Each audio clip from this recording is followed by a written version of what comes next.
Hello and welcome back to AP War History Modern. Today we're going to begin our second day on Unit 7.7, conducting World War II. And we're just going to do a couple quick case studies on a few specific things associated with World War II. Specifically, some of the things that we associate with this, the waging of a total war, and the new technology. So fire bombings and the atomic bomb. Okay. I always do like to just take a minute though and just kind of make sure we all understand why the U.S. gets involved in the war. The U.S. definitely was not planning on getting involved in the war in 1941. And sometimes you'll hear the Pearl Harbor attacks, referred to as a surprise attack. And it is true that it was a surprise attack. If you look at it from the perspective that there was not a declaration of war already stated when the attack begins, right? So from that point of view, it is a surprise attack. From the perspective of, was the attack a surprise to individuals when it took, that it happened? Yeah, then probably not. Many in the United States, right, in the know, were anticipating some kind of Japanese aggression, and this largely has to do with some of the events leading up to it. Specifically, following the occupation of French Indochina, the United States had placed an embargo on Imperial Japan, and we put Japan into a situation where they would have to either retreat, or they would have to deal with the United States head on. There is a documentary that's out there that I think covers all of this stuff very well. It's called World War II from Space, and starting around 8 minutes into it, it kind of deals with this topic. And I kind of like how it does deal with some of these issues. Like at the time of Pearl Harbor, 3/4 of Americans were against getting involved in the war, right? The United States, we had no interest in getting involved, or most Americans had no interest in getting involved in what was going on in Europe. And of course, you better believe that we had no interest getting involved in the defense of China. So like when you see these Dr. Seuss propaganda images, right? Trying to convince the Americans that we should get involved, that it is our business getting involved. It really is an uphill fight until Pearl Harbor. So when you see these images, right? This is, America First as an organization. That was responsible for a lot of the information. Kind of supporting, keeping America out of the war. So it really is a kind of an uphill battle until Pearl Harbor, right? So, by the time this image comes out, the Americas were already behind the war effort. Okay, but yeah, so just some ways in which public perception was changed. Okay, and of course, nothing changes perception about U.S. entry into the war like actually Pearl Harbor, right? So Pearl Harbor will overnight change the point of view of most Americans. Almost unanimously, Congress votes to go to war. So yes. All right, so if we're going to get into a kind of case study of the war, Stray does a pretty decent job at kind of looking at what happened in Nanjing and Nanking, and and even this topic of comfort women. But this is always something to keep in mind with World War II, is that more civilians die than soldiers in World War II. And of course, when you start talking about how female civilians are treated by these armies, it is utterly shocking. Not just because it happened, but the scale in which it happened and the frequency in which it happened. When you hear about the Soviets and what the Soviets did to the German civilians as the Red Army pushed its way into Germany.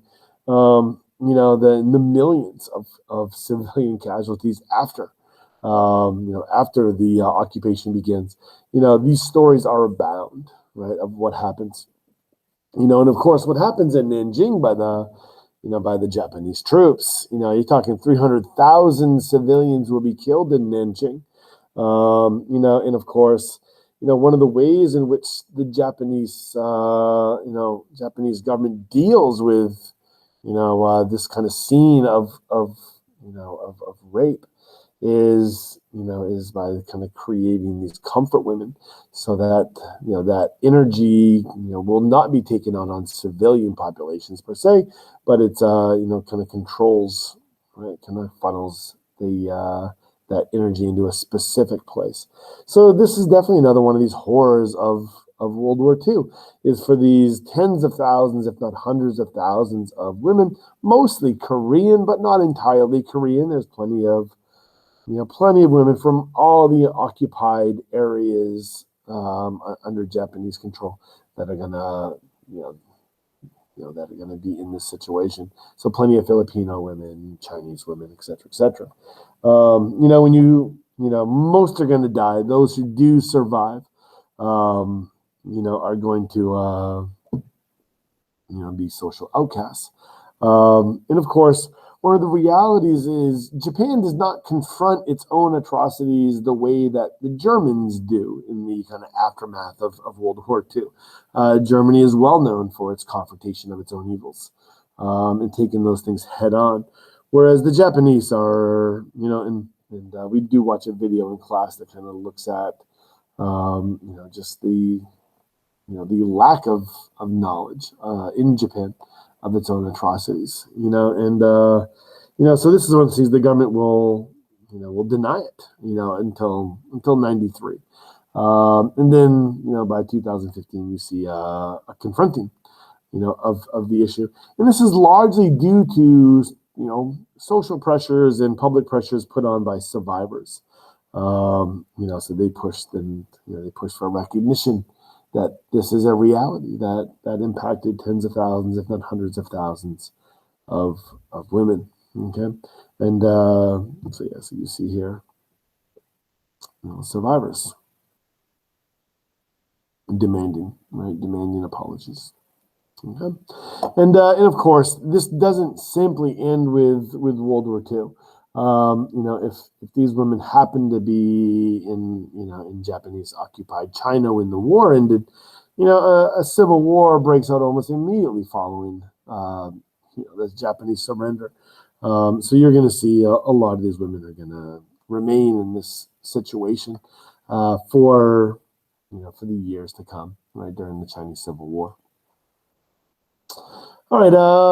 So let's have a look at firebombing. All right. So when you talk about firebombing, this is something that we see on both theaters of the war, right? And of course, the firebombing of Tokyo is infamous, simply for its scale, right? So 80 to 130,000 civilians killed, over 1 million are dislocated because of the firebombing. 40 square miles are destroyed as a result of this. But we also see this in Europe as well. So, Hamburg, Berlin, Dresden are all attacked under these firebomb attacks. So we're going to watch a little bit of this, this documentary. It's called World War II from Space. And my timing's off a little bit on those. So I'm just going to float real quick. There should be no hesitation and no line. So once again, I'll encourage you to watch that documentary. It's very good. It's very, very well done. It's called World War II from Space, and I will put a link onto it. But if it doesn't work, then a simple Google search will work. Right.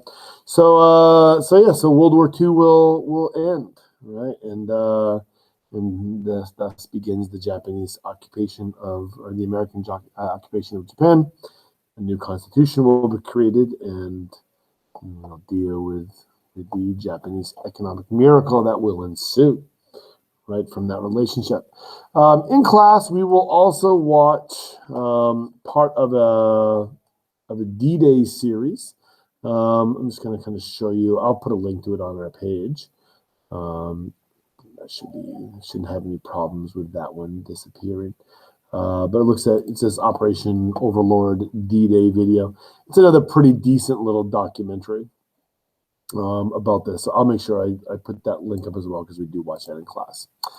All right, so I went through this with the first video, so so feel free to pause and read if you did not watch that. And that is all for today. Sapriati.